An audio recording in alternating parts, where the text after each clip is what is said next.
Primarily, this is a gaming channel.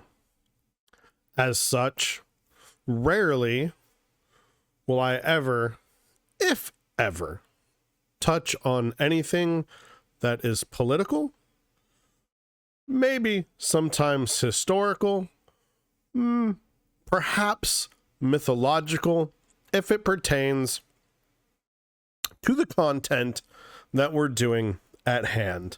But I feel like it's my duty to you, my audience, to weigh in on this issue. And that is the issue of Wuchang, Fallen Feathers, and patch 1.5. I have not reached chapter 4, either in my prep or in the walkthrough. There's a couple of reasons for that. Reason number one, when I first got the game, I got it in late July, and they were rolling out patches, rolling out updates. And I was like, you know what? We'll wait for this to sort of calm down. I have an Elden Ring series to finish. We'll focus on that. Then 1.5 hit, and I had just started my walkthrough, and now I don't know what to do. But before we get into what patch 1.5 is and what patch 1.5 will mean for the walkthrough going forward, we have to understand why patch 1.5 started. Now, before we get into, actually, the reason why patch 1.5 started goes back a long way.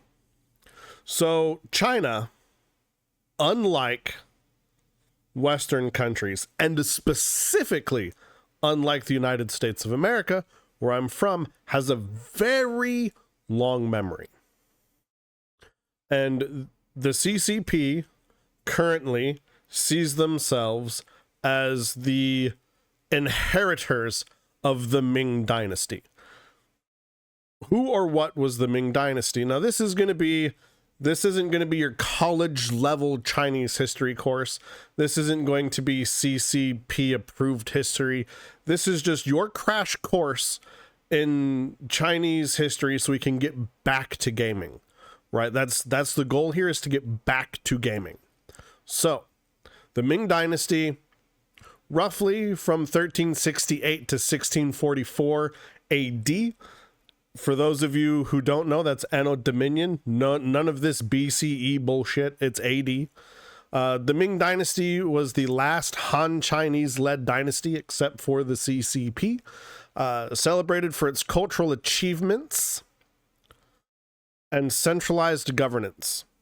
Its fall in 1644 to internal rebellions and the Manchu-led Qing Dynasty is still a sensitive topic for some Han Chinese nationalists who have become the very focal point of this controversy, who view it as the end of native rule and the start of foreign dominion. Now, they're not entirely wrong. Okay, so we're going to get into that right now with the Qing Dynasty, right? So the Qing Dynasty ruled from, give or take, 1644 to 1912. Okay. It was established by the Manchus, the Manchurians, a non-Han ethnic group. The Qing Dynasty expanded China's territory, which a lot of the Han nationalists will give credit for, because it's basically the Chinese territory that China has today. It's basically the dynasty that made China China. But that is where it stops. But it's also the reason why China says things like Tibet and Taiwan are China. Because during the Qing Dynasty, they were. The Qing Dynasty, though, faced a lot of internal strife. The Taiping Rebellion, and also what the Chinese call the Century of Humiliation. We'll get into that a little bit. This period was marked by unequal treaties. Basically, the British came in, forced the Chinese to sign treaties, which led to the Opium Wars, which China has never forgotten about. They're still waging those same opium wars today on the United States by shipping in precursors to fentanyl to Mexico and the drug cartels and allowing them to flood fentanyl into the US. So they're still like, this was over 100 years ago and they're still focused on it, right? So you can see sort of where this has come from. Where was I? Foreign spheres of influence and Japanese aggression. So this was the Sino-Japanese Wars, and is framed by the Chinese Communist Party, or the CCP, as a time of national weakness before the CCP took over in 1949. Okay, so where this gets into sort of murky waters, right, is the regulatory framework for Chinese companies. Okay, so Leenzee is a Chinese company, and so they are subject. So every private organization, every private company in China has to have an office of the CCP in it, right? So, and that office seeks to ensure the CCP's interests are pushed. But we'll get into that in a little bit. Right now, we're just going to go overview into the CCP, right? So the regulatory framework of the CCP is as follows. The CCP exerts significant influence over private companies in China through laws, party cells, which we already talked about, and cultural oversight, which would be like public shaming or struggle sessions, really big in China. The company law of 2018 and the CCP constitution require organizations with 3 or more party members to establish party cells, and basically everybody in China is a party member. So boom, you already have your party cell. Okay. Which promotes CCP's ideology and monitor operations. By 2021, the CCP claimed party cells in all of China's 500 largest private firms. So there were no private companies, large private companies in China. Leenzee, though being a smaller company, is still likely to have a CCP party office, but they face fewer stringent government regulations. So let's stress the word government. However, there are other censorship mechanisms at play here. The National Radio and Television Administration, the NRTA, and the Cyberspace Administration of China, CAC, regulate media, including games, to align with core socialist values. Domestic games require an ISBN license, ensuring content avoids sensitive topics like ethnic conflict, political dissent, or historical depictions that challenge CCP narratives, ergo glorifying anti-state rebellion. Also, another censorship method would be indirect pressure. So even without direct orders, companies will self-censor to avoid regulatory scrutiny. So if you want the Chinese government to look the other way at the stuff that you're doing, you will be proactive in your censorship, which is most likely the case here when it comes to Leenzee. Blah, blah, blah, blah, blah. Companies self-censor to avoid regulatory scrutiny, loss of market access, or nationalist backlash, which we see right now with the Han Chinese posting all over social media, which is what caused patch 1.5 to come out in order to keep the CCP from taking direct control of the company. After nationalist organizations started making an uproar, Leenzee said, okay, we're going to change it for you. Don't worry, we will follow CCP regulations here. Foreign versus domestic companies. So unlike Chinese firms, foreign companies like Google or Facebook have limited mainland operations, and so they're not subject to party sales unless they establish significant offices. So this is sort of the difference between US companies and Chinese companies. Google wanted to establish an office in China, but China was like, well, if you do that, we need to have a government organization in your company that is run by the CCP that pushes our ideology. And Google was like, well, we can't do that in the US. We'd have to change our entire company. So Google was like, we'll make a spin-off company. It'll be exactly like Google, but it won't interfere with US Google, and it'll be Chinese Google, right? So that's sort of how US companies get around it. Like, well, we can't do this, so we have to spin up a separate company that'll operate inside the CCP's rules, but not directly affect our US companies, because that would be against the law in the US. Let's see, blah, blah, blah, indirect pressure. We read that.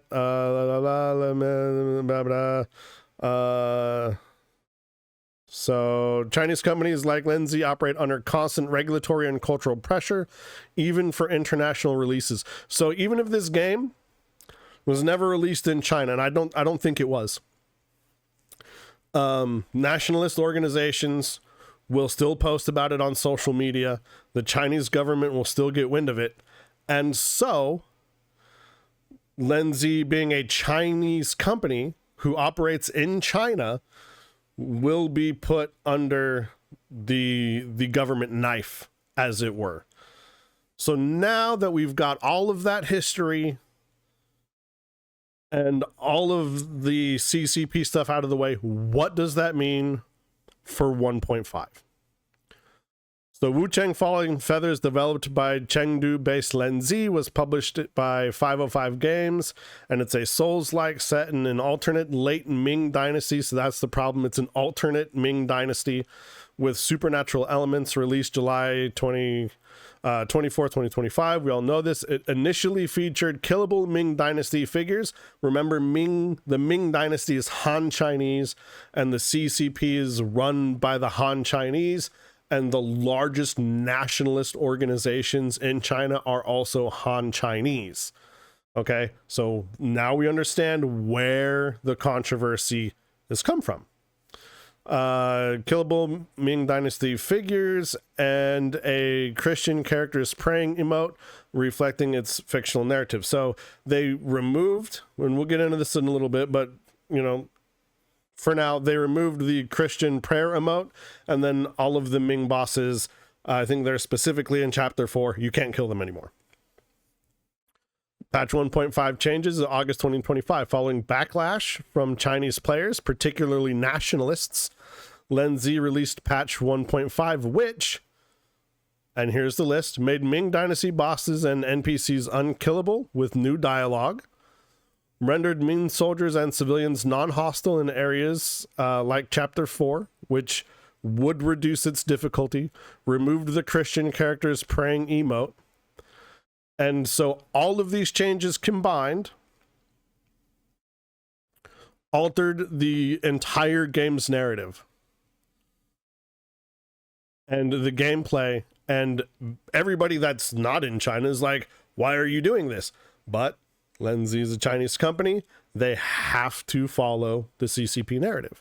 So the reason for the changes are as follows. The backlash stemmed from nationalist sentiment, viewing the killing of Ming figures as disrespectful to Han Chinese heritage, especially given the Ming's symbolic importance. The absence of Manchu or Qing Dynasty enemies, that was another mistake that Leenzee made.